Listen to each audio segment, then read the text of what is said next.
Magandang umaga po mga idol. So boxing update po muna tayo at syempre gusto ko po kayong i-update dito po sa ating kaibigan na si Jonas Sultan. We are live! Good day everyone. First I would like to thank Sir Manny Pacquiao, Sir Sean Gibbons. Mark Montana will translate. First I would like to thank God for giving me this strength. We'll have the main event of the evening.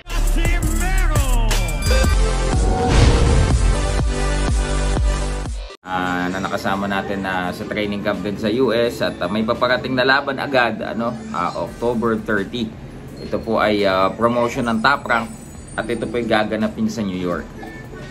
Ngayon po, nais ko pong talakayin sa inyo na ang napakahalagang laban na ito sa karera ni Jonas Sultan. Dahil kapag po natalo niya ang isang boxer na kagaya nito, ay talagang ito po ay magpapabangon ng kanyang pangalan. So, sa karera po kasi ng boxer, meron din dadating yung pagkakataon na i-build up ka muna ng promoter mo, papalabanin sa'yo yung mga hindi mo nakagalingan. Pagkatapos, after how many fights, yung medyo malapit na sa level mo, at pagkatapos yung ka-level mo na, at pagkatapos niyan isasaba ka na din sa mga kahit mas angat pa sa'yo, no? So mga kaibigan, ito pong makakalaban ni Jonas Sultan ay hindi po biro. Hindi po talaga biro. Siya po ay merong 14 na panalo, wala pong talo, at 14 po sa kanyang panalo ay puro, lahat po yan knockout mga idol. Yan po ay sa katauhan ni Carlos Caraballo. So, delikado po bang laban ito para kay Jonas Sultan? Sasabihin ng iba, maaari. Maybe, di ba? Dahil unbeaten yung kanyang kalaban. Pero, pag natalo po ni Jonas Sultan ng isang ganitong kalibreng boksingero, yun po ang magdudulot sa kanya or maghahatid sa kanya to stardom. Ako po yung naniniwala dyan. Ito po sila, bakit ganito din kakumpiyansa si Sir Sean, si Brendan Gibbons, ang mga Gibbons, na isabak si Jonas Sultan sa mga ganitong kalibreng kalaban? Isa lang po ang ibig sabihin yan. Ibig sabihin yan, naniniwala talaga sila sa kakayahan ni Jonas Sultan. Hindi sila natatakot na isugal si Jonas Sultan sa ganitong uri ng kalaban. Saan pa po natin makikita yan na ginagawa ni Sir Sean Gibbons ng MP Promotions? Yung kakatapos lang din, si Cuadro Alas, General Casimero, wala pong takot si Sir Sean na ilaban si Cuadro Alas kahit kanino. Nakita nyo na yung Tete, nilaban ni Sir Sean si General kay Tete. Halos lahat ng boxing personality dito sa ating bansa, walang naniniwalang mananalo si General. All of them are in doubt, mga kaibigan. And I must admit, including me. So, gayon na lamang po ang aking paghanga kay Cuadro Alas. Nung ganun niya kadaling dinimolish itong si Sulani Tete. Sino lamang po ang naniniwalang magagawa yun ni Cuadro Alas that time? Si Section lang. Pati yung mga kaibigan namin, mga media partner namin, naku si Tete, malaki, ay naku, mahirap yan, ganyan. Si Sir siya lang ang naniniwala. No, I know the caliber of Casimero. I know that he can execute Tete this way. So, yun po ang nangyari. Ngayon, ang tanong, kung i-apply natin dito kay Jonas Sultan, bakit nila kakagatin ang laban na ito? Ibig sabihin, Sir Shanu, he's been in the business for more than 30 years. To be exact, 33 years na po siya in the business. And once he sees something, kailangan po natin pagkatiwalaan yun. Caraballo might be 14-0 with 14 knockouts, but knowing Jonas Sultan's caliber, ito pong mag-ama na ating mga bossing, Sir Sean Gibbons and Brendan Gibbons, alam po nila na ito pong si Jonas Sultan ay ito na po ang oras na kanyang hinihintay. Ito na po ang pagkakataong hinihintay niya na dumating. Dahil pag natapos po niya or pag nanalo po siya sa laban na ito, ito po ay maghahatid sa kanya to stardom. Of course, given na yan to a world title shot, but to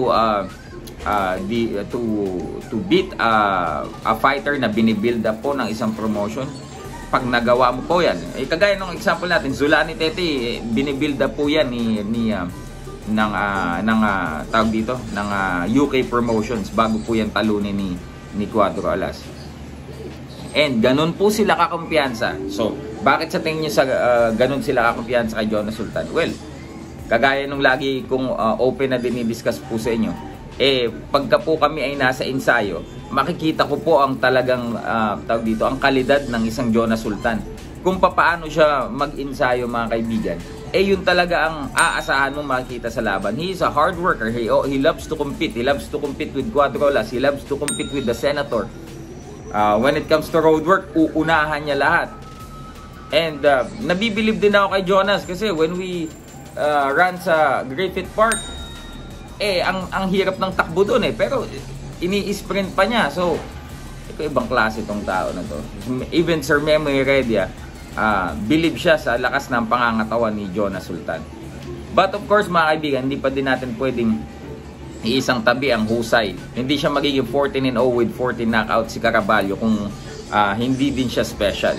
So this is the perfect opportunity that Jonas Sultan has been waiting for, mga kaibigan. At maging itong local promotion niya, itong Zamboanga Valiente sa pamunuan ni Sir Juni Navarro, ay alam ko talaga na sila ay magiging matagumpay at magiging makakamit nila yung status na ninanais nila kay Jonas Sultan if we will be victorious on this fight. So mga kaibigan, let us all support Jonas Sultan. Let us wish for his victory, na itong laban na to ay mapagtagumpayan niya. Once again, August 30 po, mga kaibigan, gaganapin po yan sa New York. Promotion po yan ng Top Rank. At siguro may mga nagtatanong din, bakit Top Rank? May mga ganun may mga fans na nagtatanong ganyan. PBC maganda, ganyan. Well, mga kaibigan, MP Promotions naman po, and kahit sinong promotion, mga kaibigan, sa US, they are very flexible naman, mga kaibigan, to partner with major promotions. Kung sila po ay may in-offer na laban at yan naman ay magandang offer, open naman po ang MP Promotions, ang Viva Promotions, Sir Sean and Sir Brendan, to partner with this major promotions, mga idol. Unless parang tali ka na, meron kang kontrata sa isang big promotion na nagsasabi specifically na you cannot fight outside of our umbrella, hindi ka talaga makakalaban. But mas maganda nga yung ganitong setup because you are open. Pwede ka sa Top Rank, pwede ka sa PBC, diba? Kagaya nung nag-undercard siya ni Cuatro Alas, PBC yun, diba? So ganun lang, mga idol. And supportahan natin si Jonas Sultan. Ito po, yes, mahirap na laban. We need to agree on that. But dito po natin makikita masusubukan ng kalibre ng isang Jonas Sultan na hinog na po. Kumbaga, kung ako po tatanungin, Jonas Sultan is on his way sa kanyang prime. Jonas Sultan is, I think, 30 years old. O 30 ba o 31? Yeah, please correct me, Nas, if mapanood mo ng video na to, comment mo dyan. Huli kong dinig, 30 yata. So, yun, mga kaibigan, no? Itong si Jonas Sultan, mga kaibigan, sa disiplinang pinakita niya sa training na na-witness natin, ay ibang klase itong tao na to.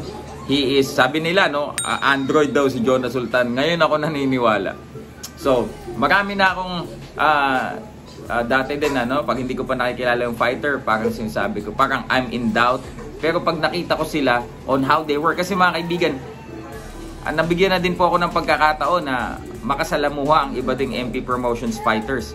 At bilang lang din yung talagang masasabi kong hinangaan ko, hindi na ako magpapangalan. Pero isa din sa hinangaan ko when it comes to training and being dedicated and passionate when it comes to training, ay ito pong si Jonas Sultan. Kaya wala po akong duda na mapagtatagumpayan po ni Jonas Sultan ang darating niyang laban. So again, Jonas Sultan versus Carlos Caraballo, August 30, dyan po sa New York, promoted by Top Rank. Suportahan po natin. Peace out.